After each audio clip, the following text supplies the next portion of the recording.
अथ तैत्तिरीयोपनिषद्भागे चतुर्थप्रश्नः प्रारम्भः।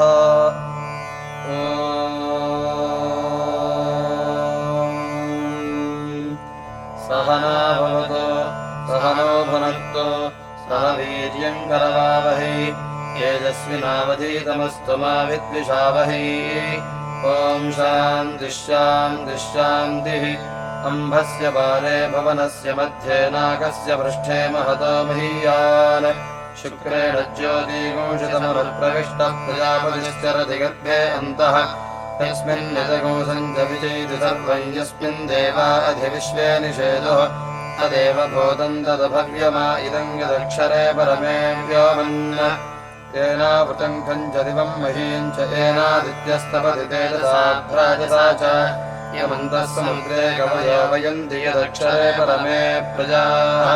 यतः प्रसूता जगतः प्रसूदीतो येन जीवान् विचरश्च भूम्याम्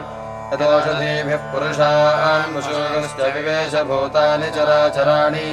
अतः परन्नान्यदनीयसमूहि परात्परं यन्महतो महान्तम्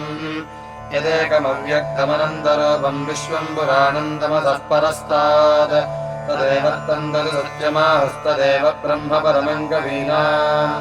इष्टापूर्तम् बहुधा जातम् जायमानम् विश्वम् बिभर्ति भुवनस्य नाभिः तदेवाग्निस्तद्वायुस्तत्सूर्यस्तद्चन्द्रमाः तदेव शुक्रममृतम् तद्ब्रह्म तदापः स प्रजापतिः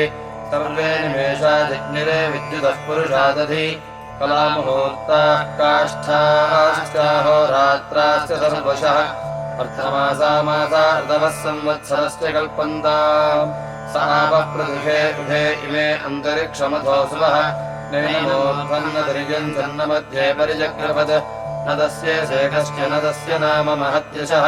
न सन्दृशे तिष्ठतिरूपमस्य न चक्षुषा पश्यति कश्चनैनम्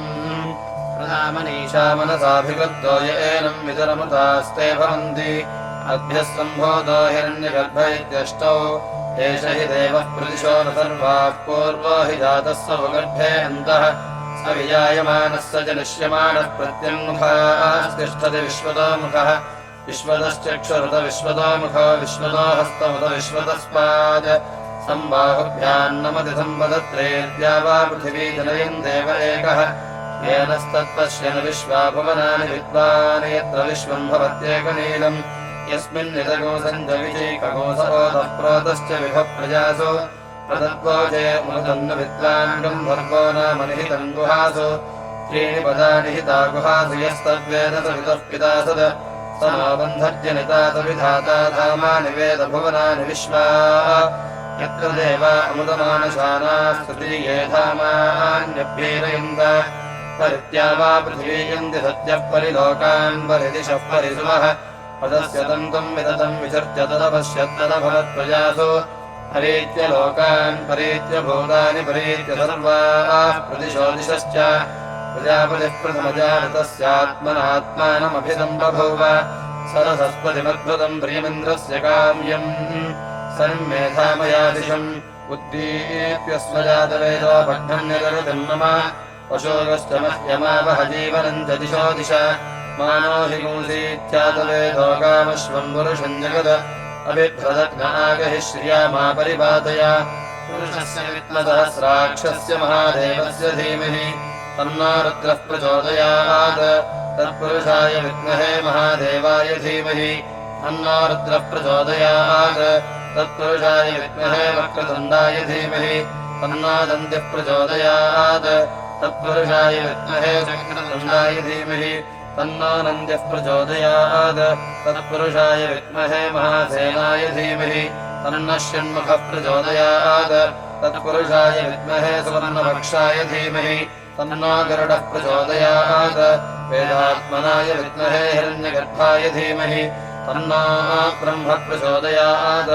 नारायणाय विद्महे वासुदेवाय धीमहि तन्नो विष्णुः प्रचोदयात् वज्रनखाय विद्महे तीक्ष्णदर्गष्ट्राय धीमहि तन्नो नारसिंहः प्रचोदयात्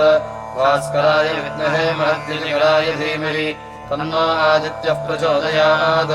वैश्वानराय विद्महे लालीलाय धीमहि तन्नाग्निः प्रचोदयात् कात्यायनाय विद्महे कन्याकुमारि धीमहि तन्नो दुर्गः प्रचोदयात् सहस्रपरमा देवी शतमूला शताङ्कुरा सर्वगं हरतु मे भावं दूर्वादुष्वप्ननाशिनी काण्डात् प्ररोहन्ति परुषः परुषः परि एवानो दूर्वे प्रतनसहस्रेण शतेन च या शतेन प्रतनोषि सहस्रेण विरोहसि तस्यास्ते देवीष्टके विधेमः विशा वयम् अश्वक्रान्ते रथक्रान्ते विष्णुक्रान्ते वसुन्धरा शिरसा धारयिष्यामि रक्षस्व मां पदे पदे भोमिद्धेऽनुद्धरणी लोकधारिणी उद्धृता शिवराहेण कृष्णेन शतबाहुना मृत्तिके हनमे पापयन्मया दुष्कृतं कृतम् मृत्तिके ब्रह्मदत्तासि काश्यपेनाभिमन्त्रिता मृत्तिके देहि मे पुष्टिं त्वयि सर्वं प्रतिष्ठितम् मृत्तिके प्रतिष्ठिते सर्वं तन्मे निर्मृतमृत्तिके या हतेन पापेन गच्छामि परमां गतिम् यत इन्द्रभयामहे ततो न अभयं कृधि मघवं जग्धितवदन्न भूतये विद्विषो विमृधोजिः स्वस्तिदा विषत्पतिर्वृत्रः विमृधो वशी विषेन्द्रः पुरएतनः स्वस्तिदा अभयङ्करः स्वस्ति न इन्द्रो वृद्धश्रवा स्वस्ति नः पूषा विश्ववेदाः स्वस्ति नस्तार्क्ष्यो अरिष्टनेमि स्वस्ति न बृहस्पतिर्दधातु आपान्तमन्यस्त्रुबलप्रभन्माधुनिश्यमी वाञ्छर्मागोरुजीषी सामाविश्वान्यतसावनानि नार्वागिन्द्रम् प्रतिमानानि देवः ब्रह्मजज्ञानम् प्रथमम् पुरस्ताद्विषीमतस्वरुचो वेन आवः समुद्निया पुमास्य विष्ठाः सतश्चयो निमसदश्च विवः स्योना पृथिविभवानक्षरा निवेशनी यक्षानः शर्म सप्रथाः गन्धद्वारान्दुराधरुषान् नित्यपुष्टाङ्करीषिणीम् ईश्वरीकुम् सर्वभूतानाम् तामिहोपह्वये श्रियम् श्रीर्मे भजतो अलक्ष्मीर्मे नश्यतो विष्णुमुखा वै देवाश्छन्दोभिरिमान् लोकानपजय्यमभ्यजेन् आगोन्द्रो षोडशी शर्म यच्छतो स्वस्ति नो मघवाकरोदन्तु पाप्मानिन्योऽस्मान् वेष्टि सोमानग्रस्वर्णम् गृहे ब्रह्मणस्पदे अक्षीवम् दञ्जौषिदम् शरीरम् यज्ञसमदम् कुसीदम् तस्मिन् सीददयोऽस्मान् वेष्टि चरणम् पवित्रम् विततम् पुराणय्येन भूतस्तरदुष्कृतानि तेन पवित्रेण शुद्धेन भूतादिपात्मानपरादिन्दरेम सजोषा इन्द्रसगणो मरुद्भ्यः सोमम् विपवृत्रहञ्चोरविद्वान् यहिषद्रोनपमुधोनुदस्वाथाभयम् गुणिः विश्वतो नः सुमित्राण आपघोषधैः सुन्दरम् मित्रास्तस्मै भूया सूर्योऽस्मान् वेष्टयम् च वयम् विष्मः आपोहिष्